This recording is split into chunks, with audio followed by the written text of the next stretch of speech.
Hello, so this is my Lego lighting system that I'm making for a friend's children's Christmas present.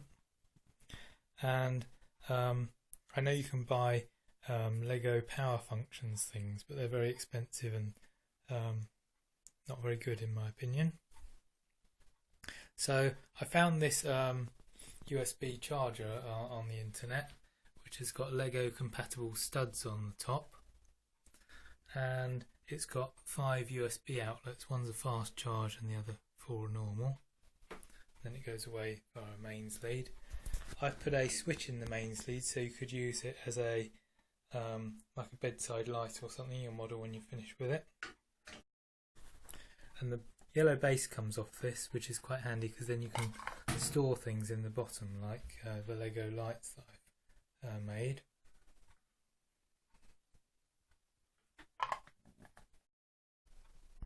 So these are the Lego lights I found on eBay. You get 5 sets of these with 3 lights on each of them, and they can clip underneath things on your Lego. But the wiring is really messy on them, so I'm going to put some heat shrink sleeving over the wires to keep them all nice and tidy together. So I've threaded the heat shrink sleeving on with the wires coming out of that end. And now I just need to shrink it with the hairdryer. So that's what the wire looks like when it's finished, much nice and tidier. And then these wires are going to be wired back into the USB connector. Now fortunately the USB connectors are just glued together with some hot melt glue, so they come apart really easily. And I've taken the wires off this one and I'm adding this 260 ohm resistor in here. Firstly because the lights are very bright as they come, too bright really, and secondly it's a bit of a safety device that if a short circuit appears in the wiring to your light, then this limits the current that can be drawn through the circuit. I also thought I'd make some different shape lights, so I've filed a chamfered edge to this block and drilled a hole through it, and I've also cut down the lights, which are usually in a series of 3 LEDs to a single LED, and I'm going to fit that into this block here. There's still an issue of how to keep these wires neat and tidy on your Lego model, so I'm making a load of these things up where I've got 2 Lego studs and I've drilled through them and also through my finger. And then I'm going to file away that so they can be clipped around the wire and used to hold the wire onto the Lego to tidy the wiring up.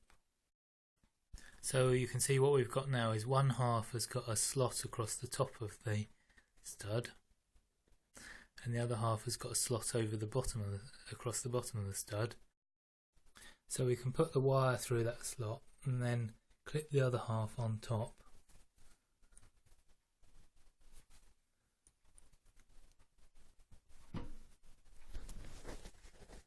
And it's a nice neat way of fitting your wire to the Lego.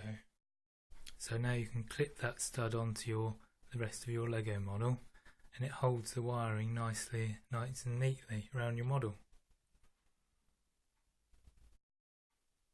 Here are examples of the 2 different types of Lego lights I've made.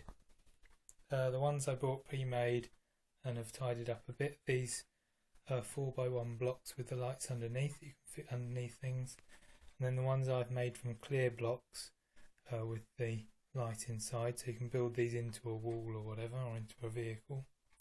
And these are the USB plugs, so we can plug these in here then and we should get some light.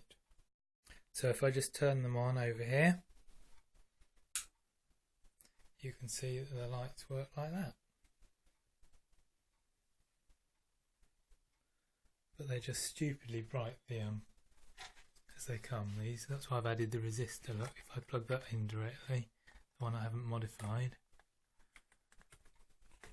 so you almost get blooming blinded by the thing. Thanks for watching.